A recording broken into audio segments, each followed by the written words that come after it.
Pushpa 2 cinema പ്രദർശനത്തിനിടെ തിയേറ്ററിലുണ്ടായ തിക്കിലും തിരക്കിലും പെട്ട യുവതി മരിച്ച കേസിൽ അറസ്റ്റിലായ നടൻ അല്ലു അർജുന തെലങ്കാന ഹൈക്കോടതി ഇടക്കാല ജാമ്യം അനുവദിച്ചു. മനഃപൂർവ്വമല്ലാത്ത നരഹത്യ കുറ്റം നിലനിൽക്കുമോ എന്നതിൽ കോടതി സംശയം പ്രകടിപ്പിച്ചു. അതേസമയം ഉത്തരവെത്താൻ വൈകുന്നതിനെ തുടർന്ന് അല്ലു അർജുൻ ഇന്ന് ജയിലിൽ നിന്ന് മോചിതനാകില്ല എന്നാണ് വ്യക്തമാകുന്നത്. ജിബിൻ ന്യൂസ് ഡെസ്കിൽ നിന്ന് വിവരങ്ങളുമായി ചേരുന്നുണ്ട്. ജിബിൻ, നേരത്തെ അല്ലു അർജുൻ ആശ്വാസമായി ഇടക്കാല ജാമ്യം ലഭിച്ചിരുന്നു. എന്നാൽ അദ്ദേഹത്തിന് ഇന്ന് ജയിൽ മോചിതനാകാൻ സാധിക്കില്ല എന്നാണ് മനസ്സിലാക്കുന്നത്.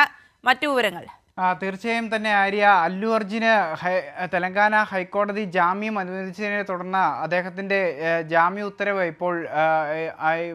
ഇപ്പോൾ ജയിലിലെത്താൻ വൈകുന്നതാണ് ഇത്തരത്തിൽ ഒരനിശ്ചിതത്വത്തിന് ഇടയാക്കിയത് എന്നുള്ളതാണ് നമുക്കിപ്പോൾ മനസ്സിലാക്കുന്നത്. നിലവിൽ ഈ ഒരു ജാമ്യം ലഭിച്ചിട്ടും അല്ലു അർജുൻ ജയിലിൽ തന്നെ തുടരുന്ന ഒരു സാഹചര്യമാണ് നിലവിലുള്ളത്. പോലീസ് ഇതിന് ന്യായീകരണമായി പറയുന്നത് ഈ മോചന ഉത്തരവ് തങ്ങൾക്ക് ലഭിച്ചിട്ടില്ല എന്നുള്ളൊരു കാര്യം തന്നെയാണ് പോലീസ് ഇപ്പോൾ പറയുന്നത്. അത് ലഭിക്കാതെ ഈ മോചനം സാധ്യമല്ല എന്നുള്ളൊരു നിലപാട് തന്നെയാണ് പോലീസിൻ്റെ ഭാഗത്തു നിന്നും ഉണ്ടാകുന്നത്. ആ നിലയിൽ പോലീസിൻ്റെ ഭാഗത്തു നിന്നുള്ള ഒരു പ്രതികരണം ഉണ്ടായിട്ടുണ്ട്. നിലവിൽ ഈ ജയിലിൻ്റെ മുൻഭാഗത്തായി ഇപ്പോൾ നിരവധി ആളുകളടക്കം തടിച്ചുകൂടിയിരിക്കുന്ന ഒരു സാഹചര്യം കൂടി നിലവിലുണ്ട്. അല്ലു അർജുൻ്റെ ആരാധകരടക്കം തടിച്ചുകൂടിയിരിക്കുന്ന ഒരു സാഹചര്യമുണ്ട്. അങ്ങനെ ഈ നിലവിൽ ഈ ഹൈദരാബാദിലെ ചഞ്ചൽഗുഡ ജയിലിലാണ് അല്ലു അർജുൻ ഉള്ളത്.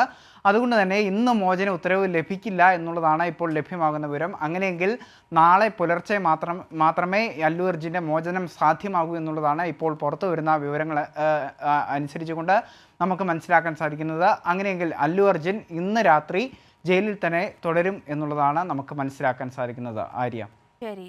ഇടക്കാല ജാമ്യം ലഭിച്ച അല്ലു അർജുന് ഉത്തരവെത്താൻ വൈകുന്നതിനെ തുടർന്ന് ഇന്ന് ജയിലിൽ തുടരേണ്ടി വരുമെന്നാണ് മനസ്സിലാക്കുന്നത്. ജിബിനാണ് ന്യൂസ് ഡെസ്കിൽ നിന്ന് വിവരങ്ങൾ നൽകിയത്.